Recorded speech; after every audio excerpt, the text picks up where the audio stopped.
So we're exploring truth, right? From a Hebraic perspective on the eternal truths. So we have absolute truth and biblical truth, which they tie into each other. But when we look at truth is a concept that aligns with reality, facts, and what is unchanging. Different perspective on truth includes correspondent theory, which truth aligns with a reality, right? We have coherent theory, which truth is consistent within a system, and we have pragmatic theory, which truth works effectively in practice. Then we have constructivist theory, which truth is shaped by culture and context. So we have different forms of what people consider truth, right? But scriptural insight is that sanctify them in the truth, your word is truth. When we hear something like that, what does that mean to us? Sanctify them in the truth, your word is truth. As we gather our thoughts, Mishpika, what is truth? I want you guys to ponder on that. Like, just in general, what is truth? How do you quantify? How do you describe? How do you break down the word truth? What is truth? That's something I want you to think about. There's different theories out there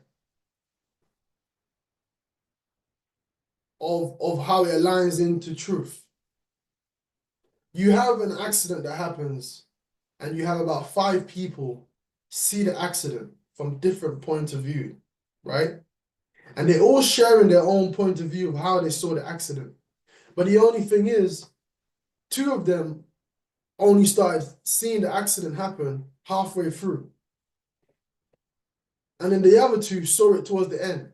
But there's only one person that saw it from the beginning to the end. But all of them will tell you something similar but different. But all of them will tell you, no, my theory, my belief is right. But the only one that can say that they're truly right was the one that saw it from the beginning. If you see something halfway and then you've concocted an idea, a belief through that, then how can that be truth if you've missed the part that came before that? Then that is no longer truth, that is constructive theory. Truth is shaped by culture and context. So when we look at truth, the characteristics of a relative truth is it's dependent on individuals or cultural perspective. Contextually, it changes with circumstances or time. It's flexible, allows for multiple interpretation. I was having a conversation with this individual who was talking about Christmas, and he said to me, "Oh, don't you think that the scripture can be interpreted in many different ways?"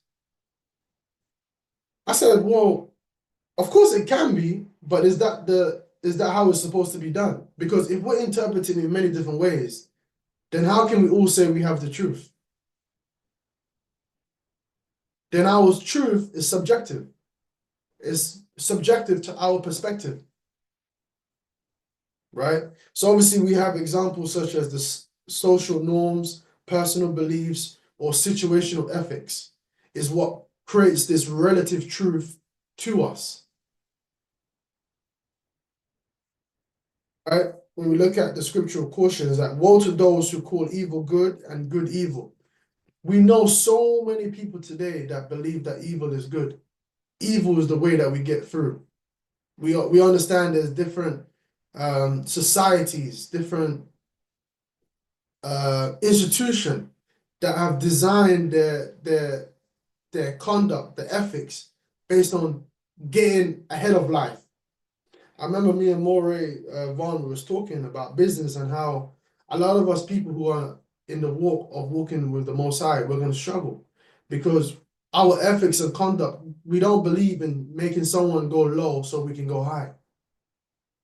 But to other people, that is their truth. Like, no, but they will say to you, this is the truth. I need to make you go low so I can become high. That's their relative truth. Based on their society norm, based on how they grew up, based on their settings and the people who they're with. So everyone has their truth, but the question is, what is the truth? Every way of a man is right in his own eyes, but Yahuwah weighs the heart. But Yahuwah weighs the heart. So Yahuwah knows how we operate, how we live, how we move, how we navigate life. Are we operating by his instructions, or are we operating by what we consider to be good? And what we consider to be good, Mishpika, it always changes. It always changes. Why? Because when you're 12 years old, what you understand to be good is a 12-year-old understanding. When you're 20, when you're 30, when you're 50, it's constantly changing based on who you know, who's influencing you, what book you're reading, what you're listening to. Which is why when we go to absolute truth, these are the characteristics. Timeless. It means it's unchanging across past, present, and future. It's independent of personal belief or an opinion. It applies to all people in all places at all times. It never contradicts itself. This is the characteristics of absolute truth. Truth is never subjective. So when the individual comes to me and he says, well, Christmas is subjective because what if it helps a family come together? Okay, but then when we look at what Koti Naria was saying, is that those people who are thinking about that day, the vision that she had, they're focused on that day. They're like, yes, this day is going to be a day where, quote unquote, me and my family are going to come together. You are opening yourself up to a portal that you don't even know is there. There's things of this realm that we do not fathom to understand, because there's the spiritual side of things that we cannot see, nor can we understand until it is revealed to us. So unfortunately, we are operating on this physical realm, but there's more to every decision that we make. Examples: laws of logic, fundamental moral principles, and Yahuwah's nature. Yahuwah is the same yesterday, today, and forever. For I, Yahuwah, do not change. But that's why we love him, because he doesn't change. He doesn't switch up on us 1 year later. If he says he's going to do something, guess what, Mishpika? He's going to do it. Why? Because he doesn't change. So my point in saying that if truth can change, then how do we live our lives? How do we operate? If today the truth is, if you make these sacrifices, these are going to be the outcomes, but then 5 years down the line, those outcomes change, then how do I live my life? We're going to live our lives in confusion. We're going to live our lives, as it says, where we're going to be swayed with the winds. So I'm bringing this out not just because it's just based on Torah, based on Hebraic perspective, but we're talking about life here. When we navigate life, we must understand what is the truth. Not what I feel, not what I think, not what I connect to, but what is the truth? Absolute truth versus relative truth. The key difference is absolute truth is fixed, eternal, and universal. Relative truth is flexible, subjective, and context dependent. The impact is the absolute truth provides stability and moral clarity. So with absolute truth, we can base our life on it because it doesn't change. It's fixed. It's there to keep us grounded as a mishpika. But if we work with relative truth, which is something new that a lot of people are into now, is that relative truth reflects adaptability and diversity of thought.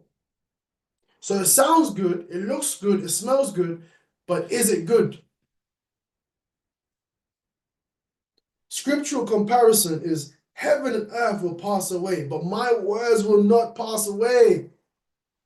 What he's saying is, my word is established. It's a cornerstone. It's a pillar. It's the foundation of all truth. My word, Yahuwah said, my word is the foundation of all truth. So, in other words, is that through my words, you can establish all things because it doesn't change. You can establish a relationship, friendship, you can establish a business, you can establish a marriage, you can establish a covenant, you can establish all things. Because one thing you can know, 10 years down the line, what he said 10 years ago to you, it will come to pass. When we look at Abraham, and he was told that you will have a son. Did it happen there and then? It didn't. But his word remained true. When he said to Abraham, Abraham, you have descendants as numerous as the stars. Did Abraham see it there and then? No, but we are the fruit of that to this day. So sometimes when we hear the truth of Yahuwah, we might feel discouraged because the truth is not always present for this time, for this day. But Mishbeka, whatever he said, whatever he has promised, whatever the vision he has given you, it will come to pass. Because why? Absolute truth is fixed, eternal, and universal.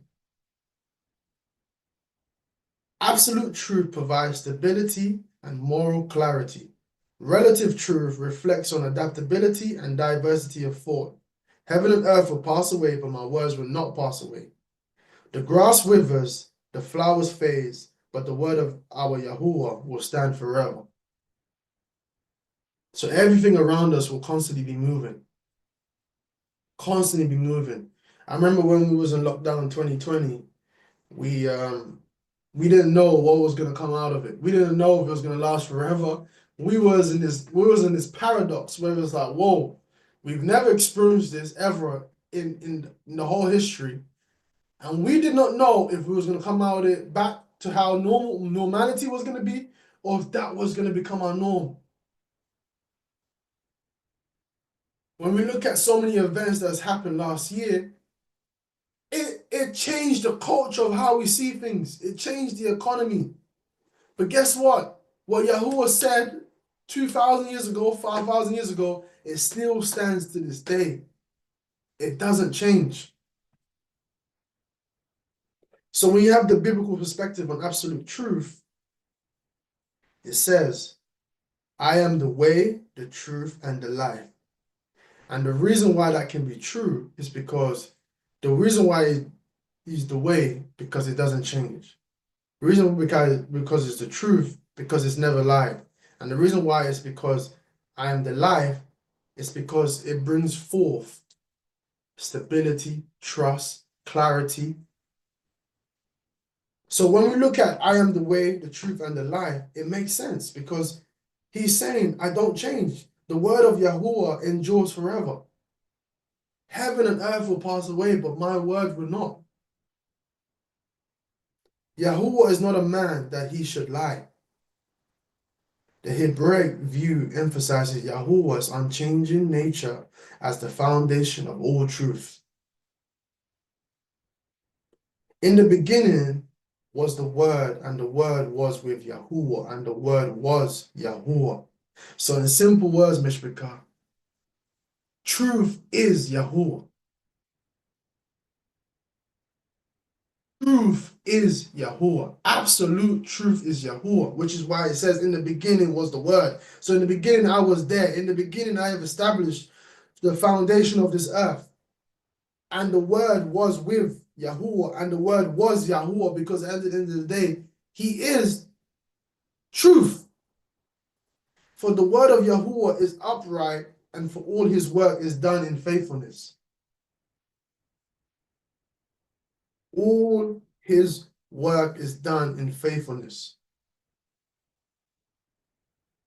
So that was just something that I wanted to share with you, Miss Bika, because as I was having a conversation with him, and I remember having a conversation with him probably about 2 years ago, similar conversation. That's when I fully left Christianity. And I told him about the law and how or what should we call it, the Torah, the instruction of the Most High. I told him about it, and he thought after 2 years he's gonna come back to me and my stance was gonna be different. He had another thing coming because he wasn't ready.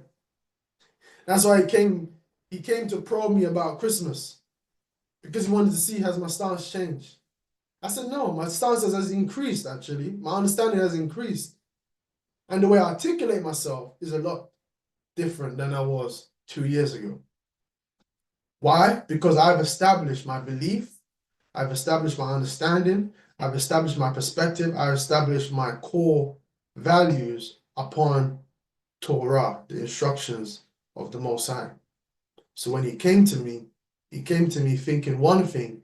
Why? You know why? Because his truth kept changing.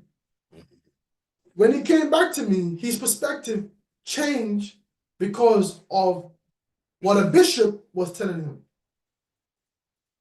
or what he believed to be true. But everything I told him 2 years ago is the same thing I believed 2 years later. The only difference is how I articulate myself is a lot better than it was 2 years ago. That's the only thing that changed.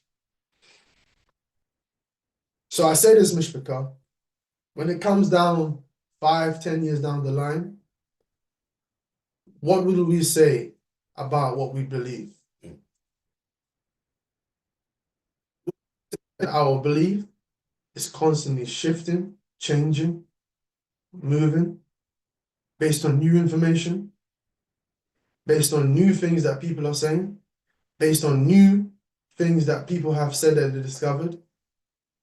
Or are we going to establish ourselves something that has not changed, that has never changed, that will never change? So that's a question that I ask and pose to everyone here. What is your understanding of truth?